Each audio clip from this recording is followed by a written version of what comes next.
ठरलं तर मग मालिकेच्या येणाऱ्या भागामध्ये अर्जुनला साक्षीच्या विरोधात खूप मोठा पुरावा भेटणार आहे व तिथेच आता मधुभाऊंच्या केसला एक वेगळीच दिशा लागत अर्जुन अखेर आता मधुभाऊंना जामिनावरती सोडवण्यात यशस्वी होणार आहे।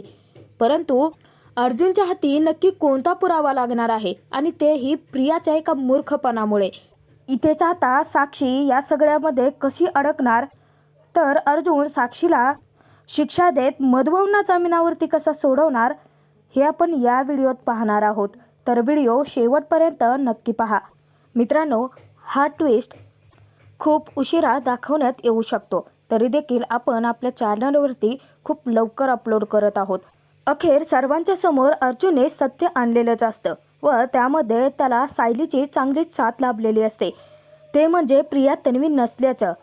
आणि घरातील सर्वांना ज्यावेळेस सत्याचा खुलासा झालेला असतो त्याच वेळेस रविराजाने खूप मोठा निर्णय घेत भामट्या प्रियाला जेलची हवा खायला घातलेली असते।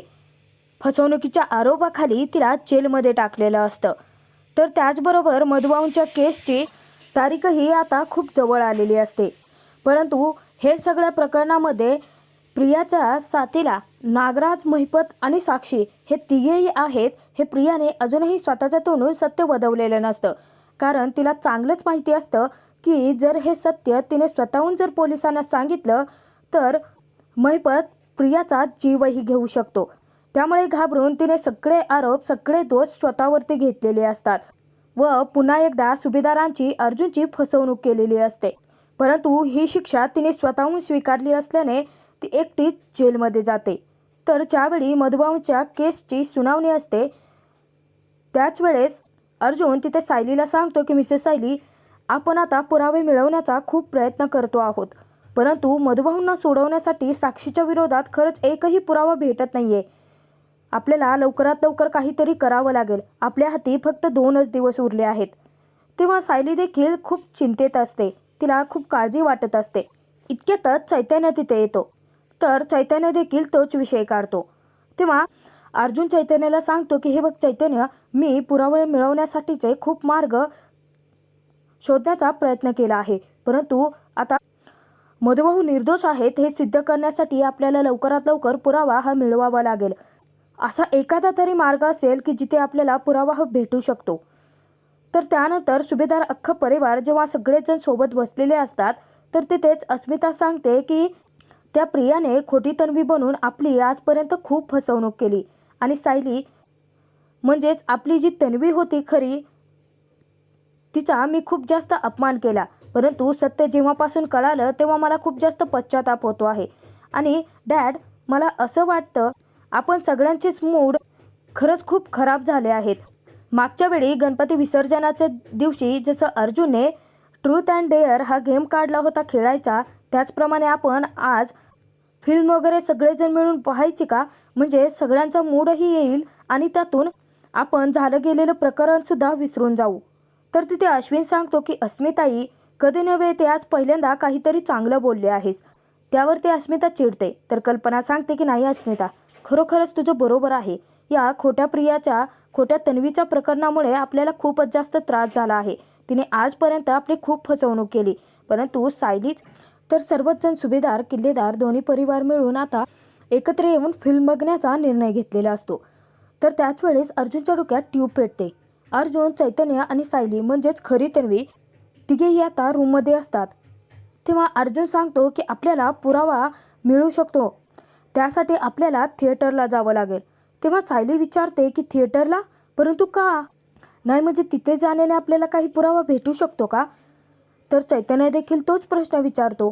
तेव्हा अर्जुन सांगतो की हो, आपल्याला पुरावा भेटू शकतो, कारण ज्या दिवशी विलासचा खून झाला त्याच दिवशी तुम्ही सगळे फिल्म बघायला गेला होतात, परंतु ज्याप्रमाणे प्रियाने खोटी तन्वी बनून सर्वांची फसवणूक केली आहे आणि त्याचबरोबर मधुभाऊंना या केसमध्ये अडकवलं आहे, तर मला असं वाटतं की हा प्लॅन आधी केले गेलेला असेल।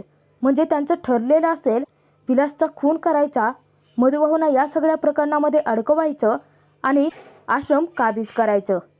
आपण जर थिएटरमध्ये गेलो तर आपल्याला नक्कीच काहीतरी पुरावा भेटू शकतो। अर्जुनच्या डोक्यात नक्की काय प्लॅन शिजतोय हे दोघांनाही लक्षात येत नाही। तर अर्जुन सांगतो की तुम्ही दोघं फक्त माझ्यासोबत चाला. अर्जुन हे जात असता पोलीस इन्स्पेक्टर तावडे यांनाही सोबत घेऊन गेलेला असतो. तर ज्यावेळी थिएटरमध्ये गेले असता तिथे अर्जुन हा इन्स्पेक्टरला घडला सगळा प्रकार सांगतो. तर त्यानंतर इन्स्पेक्टरसुद्धा अर्जुनची खूप चांगली मदत करतात. ज्यावेळी ते थिएटरला गेलेले असतात तर तिथे अर्जुन त्यांना तारीख सांगतो आणि त्या तारखेला कोणी ऑनलाईन तिकीट बुक केलं होतं हे सगळं विचारतो, कारण अर्जुनला माहिती काढून घ्यायची असते. तर अर्जुनच्या हाती तिथेच आता खूप मोठा पुरावा लागलेला असतो, कारण फिल्मची तिकीटं ही प्रियाच्या नावावरती नसून साक्षीच्या नावावरती निघालेली असतात. तिथे चैतन्य सायली या दोघांनाही जबरदस्त धक्का बसतो. तर अर्जुन सांगतो की मी काय म्हटलं होतं की हा खून प्री प्लॅनसुद्धा असू शकतो, म्हणजेच हा खून करायचा, मधुभाऊंना या सगळ्या प्रकरणात अडकवायचं आणि आश्रम बळकवायचं हीच स्ट्रॅटर्जी त्या महिपतने वापरली असणार आहे.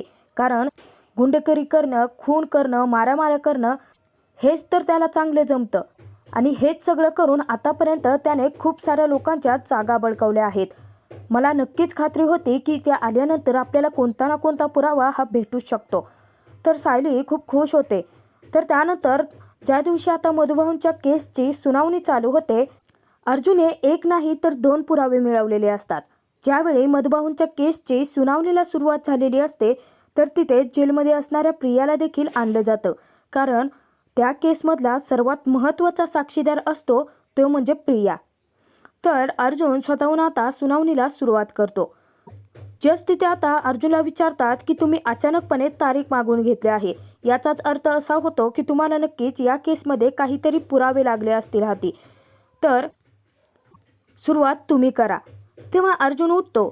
तो तिथे मिलॉर्डला सांगायला लागतो की आतापर्यंत केसमध्ये सर्वात महत्त्वाचा आय विटनेस होता ते म्हणजे प्रिया. हो, प्रिया. कारण हिने गेले 1.5 वर्ष आमच्या घरामध्ये खोटी तन्वी बनवून राहून आमच्या घरच्यांची फसवणूक केली आहे आणि त्याचमुळे तिच्या विरोधात केस आम्ही दाखल केली गेली असता तिला जेलमध्ये जावं लागलं. परंतु ज्याप्रमाणे तिने सुभेदार किल्लेदार या दोन्ही परिवारांची फसवणूक केली होती, त्याचप्रमाणे तिने मधुभाऊंचीच देखील तितकीच मोठी फसवणूक केली आहे. मिलॉर्ड, मी आता कोर्टामध्ये जे पुरावे सादर करणार आहे ते पाहता क्षणी फक्त हेच लक्षात येत आहे की हा मर्डर प्री प्लॅन्ड होता, म्हणजे हा मर्डर घडवून आणायचाच आणि त्या खुनाच्या केसमध्ये मधुभाऊंना अडकवायचं आणि आश्रम बळकवायचं हेच यांचं ठरलेलं होतं. तर साक्षीचा वकील तिथे साक्षीची बाजू घेतो आणि पुढे येतो. तो ऑब्जेक्शन लावला असता तिथे अर्जुन सांगतो की तसे पुरावे आहेत माझ्याकडे आणि आतापर्यंत मी जेवढ्या केसेस जिंकल्या आहेत त्याही पुराव्यांच्या आधारावरती, कारण पुराव्यांच्या व्यतिरिक्त मी कोणताच दावा कधीच लावत नाही, असं अर्जुनने वाक्य बोलता क्षणी साक्षीचा वकील मुख गिळून तिथे शांत बसतो. साक्षीला जबरदस्त टेन्शन आलेलं असतं. ती तिथे अण्णांना सांगते की अण्णा, या अर्जुनच्या हाती नक्की कोणता पुरावा लागला असेल, नाही म्हणजे तो इथे असं दाखवतोय की जसं काही आपण तो मर्डर करायचाच आहे, असं ठरवूनच हे सगळं काही केलं आहे. परंतु अण्णा, खरंच सांगते की तो खून माझ्या हातून चुकून घडला होता, हे तुम्हालाही चांगलंच माहिती आहे. तर तिथे अण्णा सांगतात की हे बघ साक्षी, त्याच वेळेस तो खून केल्यानंतर ती जी प्रिया आहे ना, तिच्यावरती विश्वास टाकून सगळं जे सोडून आलीस ना, ती सगळ्यात मोठी तुझी झालेली चूक होती. कारण त्या पोरीने या सगळ्या प्रकरणामध्ये तुला अडकवलं. जर मला कळालं असतं ना की तुझ्या हातून तो खून झाला आहे, तर त्या विलासला कुठे केव्हाचा गायब केला असता कळलं सुद्धा नसतं. आणि ही केस काय, ही केस कधी उभाच राहिली नसते. या सगळ्या प्रकरणामध्ये तुझ्यासोबत मी देखील अडकला नसतो, परंतु त्या पोरीवरती विश्वास ठेवून तू एक खूप मोठी चूक केलीस आणि त्याची शिक्षा तुझ्यासोबत मला देखील भोगावी लागते आहे. महिपत तिथे साक्षीवरती खूपच चिडलेला असतो, कारण अर्जुनने दावाच असा केलेला असतो की त्याच्याकडे खूप जास्त महत्त्वाचे पुरावे आहेत. तर तिथे अर्जुन पहिल्यांदा कोर्टात पुरावा सादर करतो, ते म्हणजे तिकीट, जे फिल्मचे तिकीट्स असतात ते प्रियाच्या नसून साक्षीच्या नावावरती होते. अर्जुन कटघऱ्यात उभे असलेल्या प्रियाला पहिला प्रश्न विचारतो की प्रिया मधुकर, तर मला सांगा की ज्यावेळी तुम्ही सर्वजण फिल्म बघायला जायचं ठरवलं होतं त्यावेळी तुम्ही तिथे आश्रमातील लोकांना काय सांगितलं? की ही तिकीटं तुम्ही काढले आहेत, हो ना? परंतु ज्यावेळी आम्ही सत्य शोधण्याचा प्रयत्न केला त्यावेळी आमच्या हाती खूप मोठा पुरावा लागला, ते म्हणजे हे तिकीट साक्षीच्या नावावरती आहेत. याचा अर्थ काय होतो ते तुम्हीच आम्हाला सांगा. तेव्हा प्रिया तिथे ततपप करायला लागते. तिला खूपच घाम फुटलेला असतो. तर अर्जुन तिथे प्रियाला सांगतो की बोला प्रिया मधुकर, आतापर्यंत आमच्या सर्वांची खूप फसवणूक केली तुम्ही, परंतु आता वेळ तुमची आहे. अर्जुन सतत आता प्रियाला बोलण्यासाठी सांगत असता साक्षीचा वकील तिथे ऑब्जेक्शन घेतो आणि तो सांगायला लागतो की मिलॉर्ड, हे माझ्या अशिलावरती प्रेशर आणण्याचा प्रयत्न करते आहेत. त्याला घाबरवून सोडत आहेत की जेणेकरून त्याच्या तोंडून चुकीचं काहीतरी बाहेर पडावं. त्यावरती अर्जुन हसायला लागतो आणि तो सांगतो की ही प्रिया इतकी चालाक आहे की हिने आमच्यासारख्या 2-2 नाहीतर 3-3 वकील असणाऱ्या माणसांना फसवलं आणि तुम्हाला वाटतं की मी हिच्यावरती दबाव आणण्याचा प्रयत्न करतोय. त्यानंतर अर्जुन तिथे प्रियाला विचारतो की सांगा, ही तिकीट्स साक्षीच्या नावावरती का आहेत? जर तुम्ही स्वतःहून जर सर्वांना फिल्म बघायला घेऊन जाणार होता, मग ही तिकीटं तिच्या नावाने का काढण्यात आली? तुमची आणि साक्षीची तर मैत्री नाही असंच तुम्ही आम्हाला सांगत होता. त्यांच्याशी तुमचा कसलाही संबंध नव्हता. मग कोणत्या संबंधाच्या आधारावरती तुम्ही ही तिकीट्स काढलीत? तेव्हा तिथे प्रिया काहीच बोलत नसते. ती मुख गिळून शांत असते, कारण सगळ्या प्रकरणात ती अडकलेली असते. तर तिथे अर्जुन सांगतो की हे बघा, तुम्ही आता गप्पच राहा. आता काय घडलं होतं ते मी सांगतो. मिलॉर्ड, खरं तर हा खून करायचाच हे ठरवण्यात आलेलं होतं. महिपत शिकरे आणि साक्षी शिकरे यांचा बॅकग्राऊंड जर चेक करून पाहिला तर खून, दरोडे, मारामाऱ्या, लोकांना मारूनच घाबरवून त्यांच्या जागा बळकावणं, हेच सगळं काही समोर येतं आपल्या. आणि तेच त्यांनी इथे देखील केलं. त्यांनी प्लॅन बनवला, आश्रमातील सगळ्या माणसांना फिल्म बघायला घेऊन जायचं. या प्लॅनमध्ये त्यांनी प्रियाला हाताशी घेतलं, कारण प्रिया एकमेव अशी मुलगी होती की जी पैशांसाठी काहीही करू शकते आणि तिच्या समोर खूप मोठ्या रकमेची ऑफर ठेवली गेली. आणि तिथेच काय घडलं तर प्रिया मधुकर ह्या साक्षी शिकरे यांचं काम करायला तयार झाल्या. मग प्रिया मधुकर ह्या सगळ्यांना घेऊन थिएटरमध्ये पिक्चर बघायला गेल्यात, हो ना? त्यानंतर प्रिया मधुकर यांनी बहाणा काय केला तर त्यांचं पोट दुखतं आहे आणि तिथूनच ते सगळेच त्यांची काळजी करत होते. परंतु त्यांनी काय सांगितलं की मला थोडं बरं वाटेल, परंतु येताना ते एकट्या माघारी आल्या, तेही विलासला सोबत घेऊन. आणि ज्यावेळी ते आश्रमात दोघे आले तर तिथेच साक्षी देखील होते. अचानकपणे मधुभाऊ आले असतील. मधुभाऊनी ज्यावेळेस यांना आश्रमाचा व्यवहार करताना पाहिलं त्यावेळेस त्यांनी टोकलं असावं. आणि मग साक्षी शिकरे यांनी काय केली की रागाच्या भरामध्ये बंदूक काढली, विलासवरती गोळी झाडली आणि आरोप मधुभाऊंती ढकलला. साक्षी शिकरे कदाचित तेथून निघून गेले असतील, पळून गेले असतील. आणि मग प्रिया मधुकर यांनी सगळा प्लॅन अगदी जसा ठरला होता तसाच पुढे नेला. मधुभाऊंच्या डोक्यात तिनेच वार केला. त्यानंतर मधुभाऊ जेव्हा बेशुद्ध पडले होते तर त्याच संधीचा फायदा घेऊन जे फिंगरप्रिंट त्या गनवरती साक्षीचे होते ते पुसले गेले आणि ती बंदूक दिली मधुभाऊंच्या हाती. हे सगळं असं घडलं होतं. आणि आळ कोणावरती आला तर मधुभाऊंवरती. तर तिथे आता प्रिया मोठ्यानेच म्हणते की नाही, असं काहीच घडलं नव्हतं. अर्जुन तिथे आता विचारतो की हो, जर तुम्हाला वाटतं आहे म्हणजे तुम्ही आय विटनेस आहात ना, जर असं घडलंच नव्हतं तर मग मला सांगा, साक्षी शिकरे यांच्या नावावरती फिल्मची तिकीटं का काढण्यात आली होती? याचं उत्तर द्या प्रिया मधुकर. त्यानंतर पुढेच तुम्ही या प्रकरणातून सुटू शकता, कारण याच प्रश्नाच्या आधारावरती ही केस उभी आहे. तर प्रिया सांगते की खून जसं मी सांगितलं होतं त्याचप्रमाणे घडलं आहे. मधुभाऊंच्याच हातून गोळी सुटली होती आणि लागली होती. तेव्हा अर्जुन तिथे विचारतो की अच्छा, म्हणजे गोळी चुकून सुटली आणि मग लागली. मग याचा अर्थ तर असा होतो की मधुभाऊंनी स्वतःला वाचवण्यासाठी चुकून गोळी झाडली किंवा त्यांच्या हातून चुकून गोळी लागली, म्हणजे मधुभाऊने हे मुद्दाम केलेलं नाहीये. मग कोणत्या आधारावरती तुम्ही मधुभाऊंना खुनी साबित करण्याचा प्रयत्न करताय? अर्जुन आता सगळ्या बाजूनी प्रियाची कोंडी करून टाकतो. तो प्रियाला मुद्दाम बोलतं करण्याचा प्रयत्न करत असतो. मुद्दाम इतकं चिरडीला घेऊन येतो की जेणेकरून प्रियाने स्वतःच्या तोंडून सत्य वदवावंच. परंतु प्रिया साक्षीकडे पाहत असते आणि प्रियाची घाबरगुंडी उडते. ती विचार करते की जर मी आता स्वतःहून सगळं तोंडून खरं सांगितलं तर एकीकडून तर अर्जुन सोडणारच नाही, परंतु दुसरीकडून तो महिपत काहीही करू शकतो. जर जेलमधून तो फोन करून सगळं मॅनेज करू शकतो तर जेलमध्ये असणाऱ्या मला सुद्धा तो मारायला कमी नाही करणार. प्रिया तिथे शांतच होते. तर तिथे अर्जुन सांगतो की हे बघा, फक्त एवढाच पुरावा आहे असं नाहीये. माझ्याकडे तिथे मधुभाऊ निर्दोष आहेत हे साबित करण्यासाठी दुसरा देखील पुरावा आहे.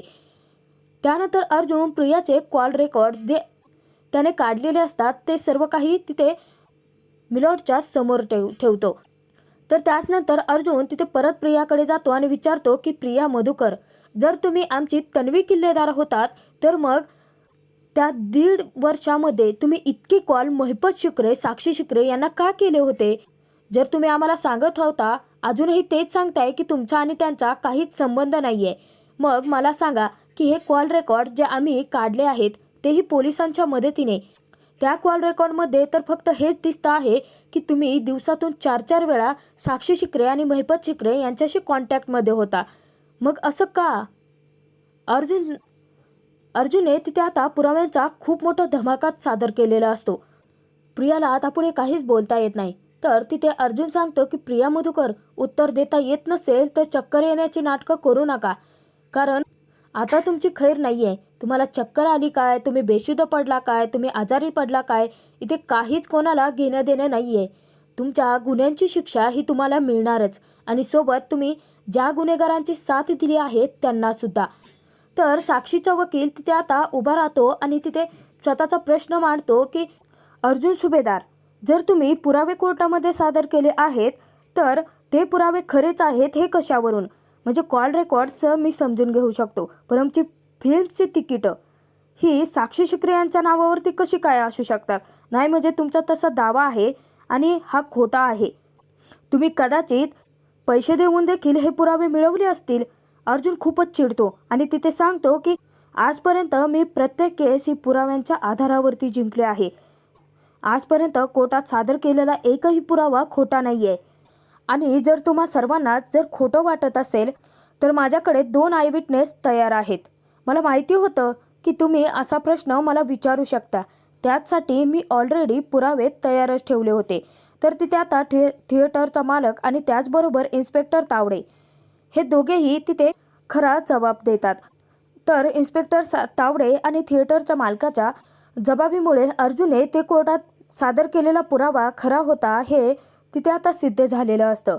तर अर्जुन तिथे सांगतो की हे बघा मिलॉर्ड, मिस प्रिया मधुकर यांना मी 2 प्रश्न विचारले होते. त्याचबरोबर मिस प्रिया मधुकर यांनी फक्त मधुभाऊंचीच नाही तर आमच्या परिवाराचे देखील खूप मोठी फसवणूक केली आहे.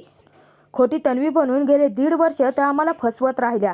याचा अर्थ असाच होतो की त्यांनी जसं सिनियरला म्हणजेच रविराज किल्लेदार यांना ती केस सोडण्यापासून मजबूर केलं, त्यांच्यासोबत समोर त्यांच्या मुलीचं खोट्या नाटकाचं रडण्याचं नाटक करून त्यांना ती केस सोडायला लावली.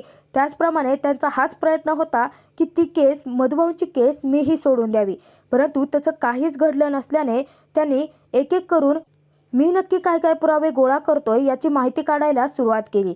कदाचित साक्षी शिकरे आणि महिपत शिकरे या दोघांनीही त्याच कारणासाठी यांना आमच्या घरी खोटी तन्वी बनून पाठवलं असणार आहे. आणि त्याचबरोबर आता कोर्टात मी जे 2 पुरावे सादर केलेत त्यामध्ये हेच दिसून येत आहे की हा मर्डर प्री प्लॅन्ड होता. म्हणजेच हा मर्डर मधुभाऊंच्या हातून घडलेला नाहीये.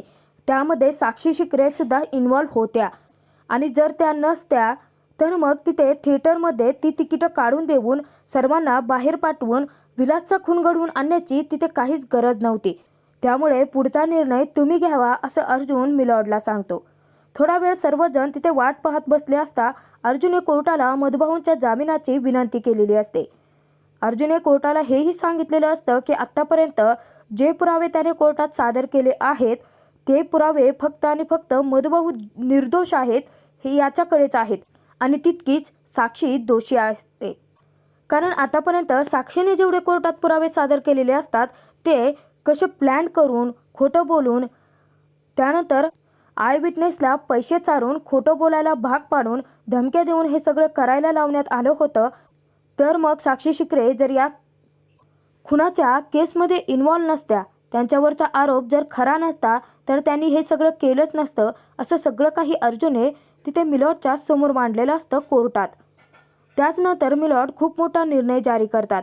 तर ते तिथे सांगतात की अर्जुन सुभेदार यांनी आतापर्यंत कोर्टात जे काही पुरावे सादर केले होते त्या पुराव्यांच्या आधारे फक्त आणि फक्त हेच दिसून आलं आहे की मधुभाऊ हे दोषी नाही आहेत. आणि आज अर्जुन सुभेदार यांनी खूप मोठा आणि महत्त्वाचा पुरावा सादर केला, ते म्हणजे साक्षी शिकरे यांच्या नावावरती असणारे फिल्मची तिकीटं आणि त्याचबरोबर प्रिया मधुकर यांचे कॉन्टॅक्ट लिस्ट, की ज्याच्या आधारावरती जर प्रिया मधुकर यांचा महिपत शिकरे आणि साक्षी शिकरे यांच्याशी काही संबंध नव्हता तर त्यांचे दररोजचे झालेले ते कॉन्टॅक्ट ते कशासाठी, हा देखील खूप मोठा प्रश्न तिथे उभा राहतो. त्यामुळे कोर्ट आता हे निर्णय देत आहे की मधुकर पाटील हे जामिनावरती सुटणार आहेत, परंतु साक्षी शिकरे यांना कस्टडीमध्ये घेऊन त्यांची सखोल चौकशी करावी असा तिथे निर्णय जारी करतात. सायली, अर्जुन, कुसुमताई, चैतन्य, रविराज सर्वच तिथे आता खूप खुश झालेले असतात. अखेर अर्जुनने ही लढाई अर्धी जिंकलेली असते. अर्जुनने सायलीला वचन दिल्याप्रमाणे मधुभाऊंना जामिनावरती सोडवलेलं असतं आणि प्रिया आणि साक्षी यांच्या चांगल्याच नांग्या ठेचलेल्या असतात. प्रिया तर ऑलरेडी जेलमध्ये असते, तेही खोट्या फसवणुकीच्या आरोपाखाली. त्यातून आता प्रिया या केसमध्ये जबरदस्त अडकलेली आहे आणि त्यात आता साक्षी देखील या केसमध्ये अडकले आहे. तर पुढे आता नक्की काय घडणार? मधुभाऊ निर्दोष सुटल्यानंतर अर्जुनने सायलीला प्रेमाची कबुली देण्याचं जसं ठरवलं होतं तसंच अर्जुन करणार का? तो सायलीला ते प्रेमाची कबुली देणार का? व ठरल्याप्रमाणे पूर्णाजी अर्जुन आणि त्यांच्या खऱ्या तन्वीचं खरोखरचं लग्न लावून कसं देणार हे पाहणं खूप मनोरंजक ठरतं.